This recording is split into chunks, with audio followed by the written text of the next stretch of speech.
Right, hi guys. So this is part three. Let's carry on. So we sort of the last thing we did last time was that we looked at what was going on with the perp, right? You can also have scenarios again that have to deal with the transfer of non-current assets. For imagine a parent had a um, non-current asset, say a machine, currently at 100,000, and it depreciates this machine over 10 years. So under normal circumstances, what we should have at the end of the year should be at the end of, say for example, the financial year, should be a charge of depreciation of 10, if you like, and an accumulated depreciation, of course, of 10, bringing this thing here to 90. But let's just say, I'll just change my pen color. Let's just say this parent decides to sell this asset, if you like, to the subsidiary for 150. So it sells it for 150. So now the subsidiary, the parent derecognizes this 100 completely. It's gone, right? Out of its own accounts because it sold it. So it sells it to the subsidiary for 150. So the subsidiary is now holding it at 150. Now, what you will notice straight away is that the parent will be showing some kind of profit on disposal of 50, right? It will be showing this in its retained earnings. That's the first problem. You can't move a machine from one room to the next, and if you like, and then increase the value. That's not possible. So it doesn't really matter who sells it. The key point here is that whatever that gain was needs to be, if you like, adjusted. Now, what's also interesting is this subsidiary starts depreciating this over its useful life of 10 years. So this is, if you like, the subsidiary is recognizing depreciation at 15 and accumulated depreciation at 15 as well. And really what we're really saying is that this asset so currently what you will have, and I want you to sort of see the big picture of this, which is what this is doing. Really, this would have recognized, you would have this net book value here of 135, won't you? Because it'll be 150 minus 15. So you will have it sitting here at 135 in the statement of financial position. That's what you'll have. And you will have depreciation in the accounts at 15. So in effect, what we're really saying is that this thing really shouldn't be 135. This thing should be 90. So we would have to carry out adjustments literally to bring everything back to 90 and 10. So that's really the sort of the experiment as to what's going on here. So you would have to, if you like, literally deduct, what's the word? 135 minus 90. 135 minus 90. Which is 45. So you would have to deduct 45 off the, if you like, off the assets, because it should be 90, and you would also have to deduct 5 off the, what's the word? Off the depreciation, if you like, and if you like, then you would also have to remove 50 from the retained earnings, right? So I'm sure you can start to see that nice double entry there of debit retained earnings 50, just credit all assets 45, and credit depreciation 5. But this is just a double entry of this. But ultimately, I think what's key is understanding that we're trying to get to the place of originality. That's where we started. It should be 90, depreciation should be 10. All that movement you did was just wrong. You can't move assets from one room to the next. Cool, great stuff. So that's the real drama with transfer of non-current assets, really. If one group sells a non-current asset to another group, the following adjustments need to be made in statements of profit or loss to account for the unrealized profit and the additional depreciation. Okay, great stuff. So, and you can see any profit or loss arising on the transfer must be removed, of course, and the depreciation charge must be adjusted. So, and that's how we deal with that. That's how the double entry plays out. Okay, great. So once we, hopefully, as you see questions, we'll get a chance to actually activate that. Any impairment, of course, has been identified. The charge must pass through the. So typically any goodwill impairment must go through, because goodwill is an asset that exists in the statement of profit and loss and statement of financial position. It's a new asset that arises. It does not arise in the individual accounts, but it arises in the consolidated. So if any impairment of goodwill, so credits in goodwill, you must be debiting, if you like, the statement of profit or loss, as that is a general expense. Now, typically it says here, this will usually go through operating expense. And that's true. So typically, this goodwill, right, is shared by, yeah, you can call it, it's okay. This goodwill is shared by the parent and the subsidiary.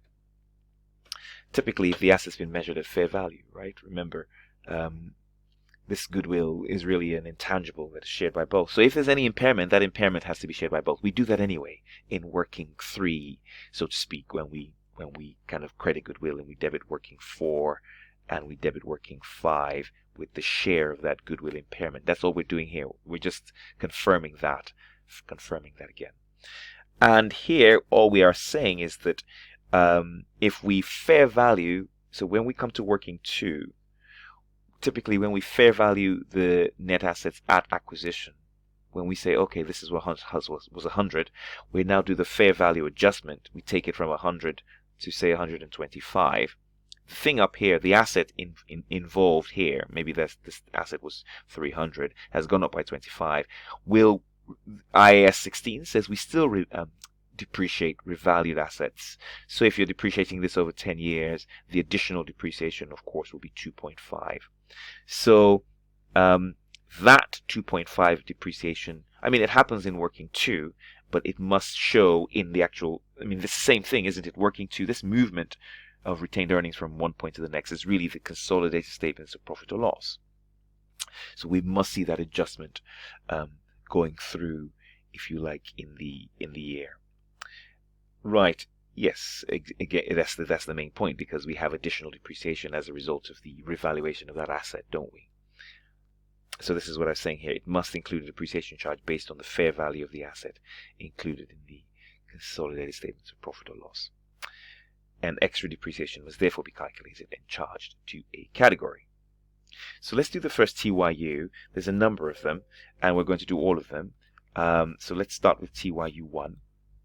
What I will do, I will, just because of time, is I will discuss the question. The key issue, really, honestly, are the adjustments, and then kind of add them on the page and then take you to the answers, so you actually see what's going on, right? And of course, hopefully you'd have had a chance to look at this as well before, if you like, having a go at this. So have a go at the question. You can pause the tape, have a go at the question yourself to make sure you're happy with the question.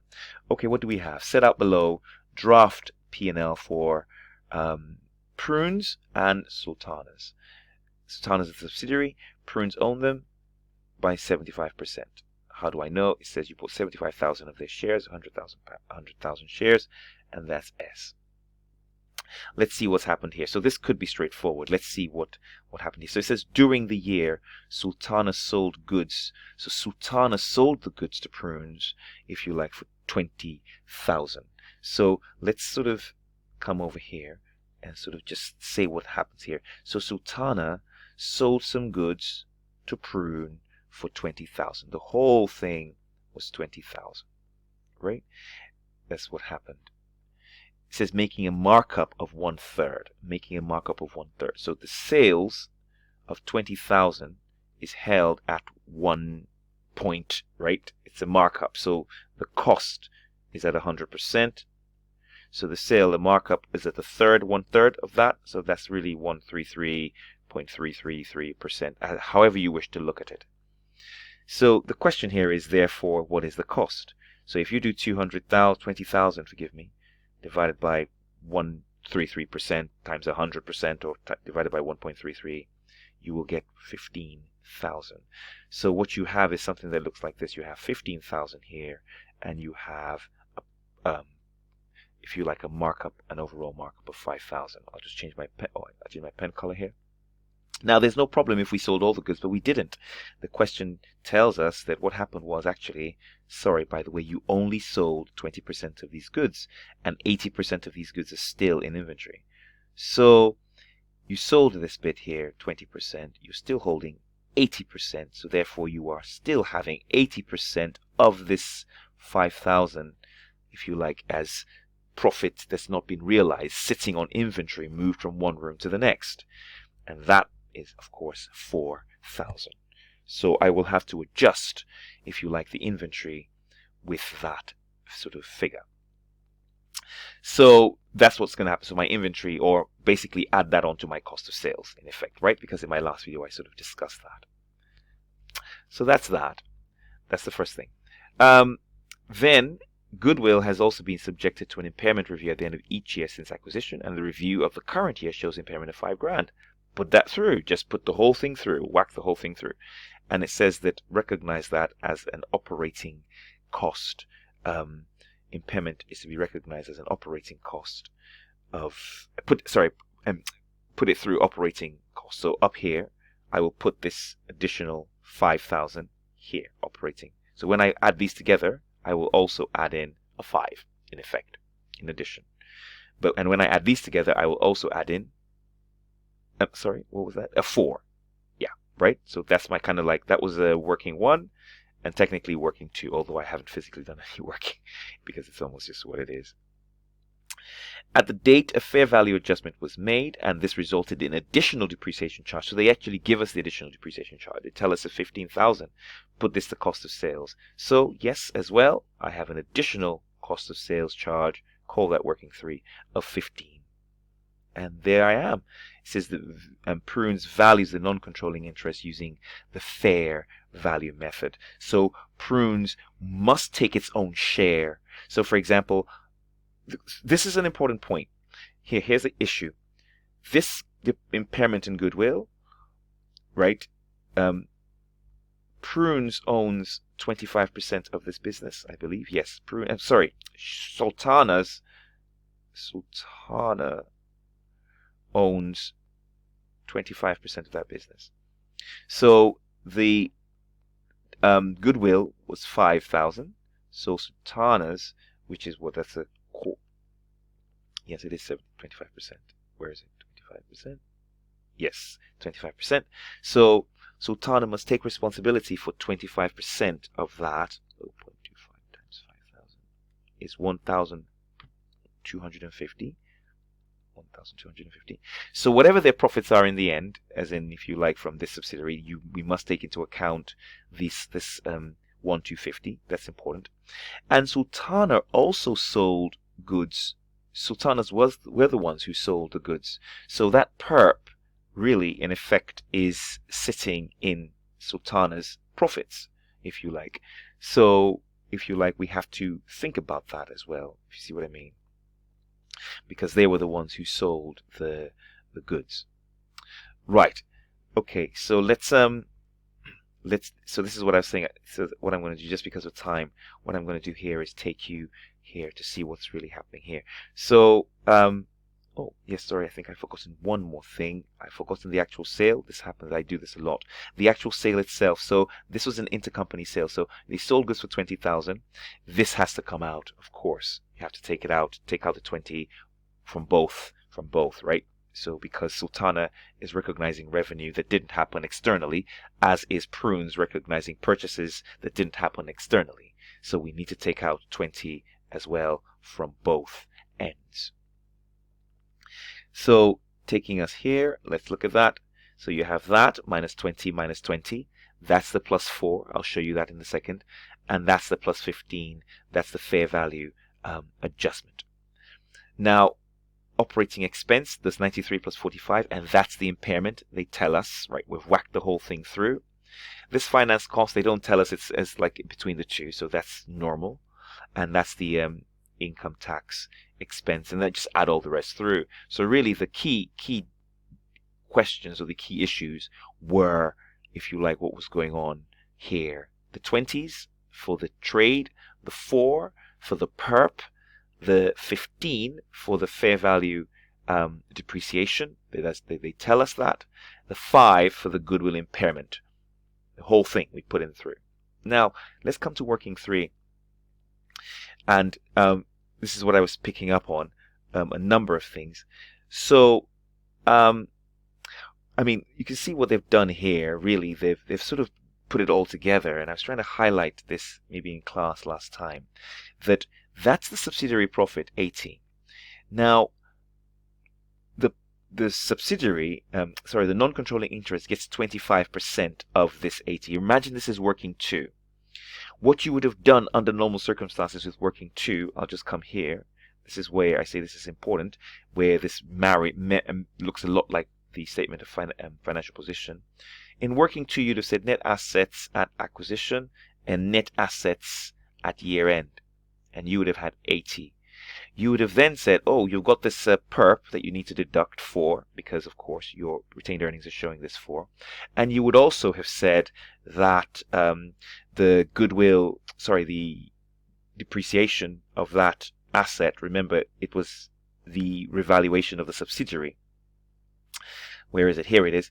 So that subsidiary, when we revalued it, has also fallen by the asset, whatever it is, has gone from 1 year to the next, so we need to put through a depreciation charge of 15 as well. So if you, just to show you, you can sort of see what's going on here. And there we have, and that's really what we do with working 2. So we sort of say this becomes the net figure, right? So to speak, of profits. So we say 80 minus 19. You can see I've left out the goodwill because we never quite do it here. That's just the mathematical way of doing it, what you see them doing. They've just done everything as one whole. So we have 61. So I take 25% of this, but then I also have to deduct, and I then say, well, the goodwill impairment would have been 25% of 5, which would have been, if you like, 1.25 as well. So they've just done it all together, if you like. They've just said, listen, we'll just do it all together. 80 minus 4 minus 15, if you like, minus 5, and then just find 25% of all of that. But really, I think the proper way should really be to look at what does affect the 80, which is these two, and then we also have to take off its own share of the impairment. So literally, you're finding 25% of 61. If you did it that way, you'd have 25% of 61, which is 15.25, and then take off the 1.25, and then you'd have 14, which is exactly the same thing as adding them all together. It's just maths, isn't it? Right. So here we are. We're back at the main answers. That's the 14 you can see over there. But you can see now here we are back at the... sorry, this is not moving. Okay, here we are.